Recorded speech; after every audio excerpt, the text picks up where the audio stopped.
انا لسه بادئ بيزنس بس مش عايز ابدا ابيع بسعر رخيص، لان انا بقدم بريميوم كواليتي للسيرفيس او المنتج بتاعي. اعمل ايه يا محمود؟ في الحقيقه دي كانت اخر استشاره جات لي الاسبوع اللي فات. دخلت مع الكلاينت، ابتدينا نتكلم، ابتديت افهم، لقيت فعلا عنده سيرفيس بكواليتي عاليه. ودي اول حاجه لازم تتاكد ان هي موجوده. وتقدر تقيسها ازاي؟ تقيسها عن طريق ان الفاليو فور ماني بالنسبه للعميل بتاعك جيده جدا. ده معناه ان العائد على الاستثمار اللي هيستثمره معاك مرضي انه يدفع التكلفه العاليه بتاعته. وهنا العائد مش المقصود عائد مادي، ممكن يكون عائد معنوي حسب القيمه بتاعتك. ولو عايز تذاكر ايه هي القيم اللي ممكن تشتغل عليها، في بين اند كومباني، شركه الاستشارات الكبيره المعروفه، عملوا 40 قيمه تقدر تختار منهم من هرم سموه ال 40 elements اوف فاليو. طيب، دي اول حاجه. تاني حاجه برضه يا محمود، انت ما قلتليش نعمل ايه. خلاص انا تشيك، انا متاكد ان القيمه بتاعتي، بس الناس لسه مش واثقه فيا ان هي تدفع مبلغ غالي زي ده في البدايه. ايه الحل؟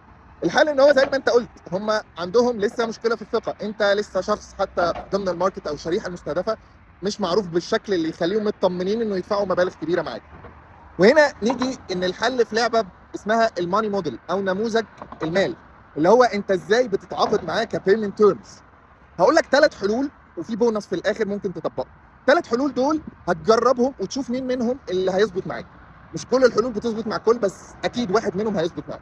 اول حاجه وهي الاشهر، ان انت تعمل فري ترايل او تجربه مجانيه لفتره محدوده. سواء انت بتبيع منتج او خدمه، بتبيع الاقل مده او اقل عدد يخلي العميل يستطعم القيمه او يستهلك القيمه فيحكم عليها بالشكل الكافي.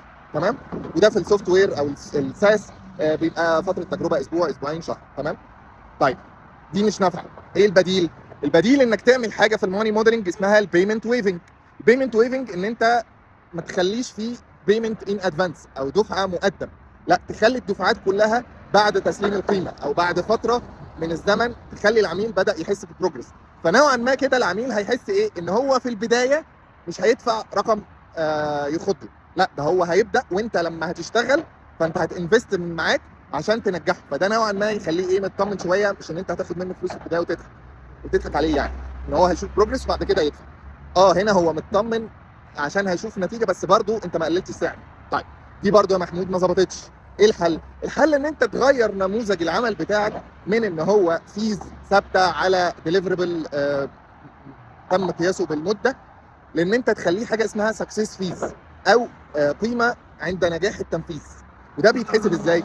مثلا شركات زي شركات الكاستمر سبورت او اشهر شركات كاستمر سبورت للمواقع العالميه اسمها انتركم، وتغير عملوا براندنج وعمل برودكت كده اسمه فين. بيحاسبوا على ايه؟ هو انت بتركب انتركم على السوفت وير عندك او على الويب سايت عندك عشان يقابل مشاكل العملاء. كل مشكله بيحصل لها ريزولوشن او بتتحل بيحاسبك عليها، يعني هو مش بياخد اشتراك منك، لا، هو بيحاسبك لما المشكله تتحل باستخدام الكاستمر سبورت ايجنت بتاعه. ده اسمه سكسس فيه. مثلا انت بتعمل ادفرتايزنج لمتجر الكتروني، فانت هتيجي تقول يعني انا مش هاخد منك مصاريف شهريه، لا، انا هاخد منك نسبه من المبيعات في حاله ان احنا حققنا مبيعات 3 اكس اللي هنصرفها. ده اسمه سكسس فيه. ده موديل برضو بيخلي العميل مطمن لك وحاسس ان انت مش هتاكل عليه فلوس في البدايه. دول ال3 تجارب اللي عايزك تجربهم في اول 6 شهور او اول 9 شهور.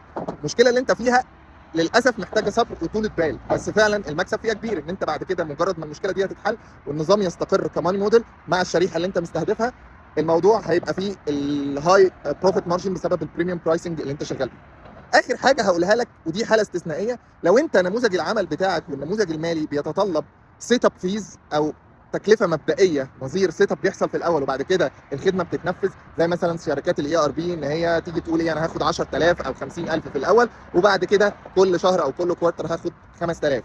حلو. السيت اب فيز دي ممكن تكون عائق فعلا قدام العميل لو هو ما يعرفكش ومش مطمن لك وانت لسه شركه جديده. الحل انك تعمل ايه؟ انك تعيد توزيع السيت اب فيز على البيمنتس اللي في العقد، فتخليها ايكويفالنت، فما يحسش ان في سيت اب فيز. لنفس الحل اللي اتكلمنا عليه، ما يحسش ان في الاول مطالب يدفع مبلغ كبير، لا، هو هيدفع بشكل دوري. الحل الاخير انك لو تقدر تعمل انظمه تقسيط للعملاء على البيمنتس في فترات اطول، سواء انت عندك الملاءه الماليه اللي تعمل ده او تتعاقد مع احد شركات التقسيط اللي متوافقه مع الشريعه الاسلاميه، جو اهيد. وده حل. ال5 حلول دول هم بره فكره ان انت بتعمل ماركتنج ولا تسوق لنفسك ولا الكلام ده.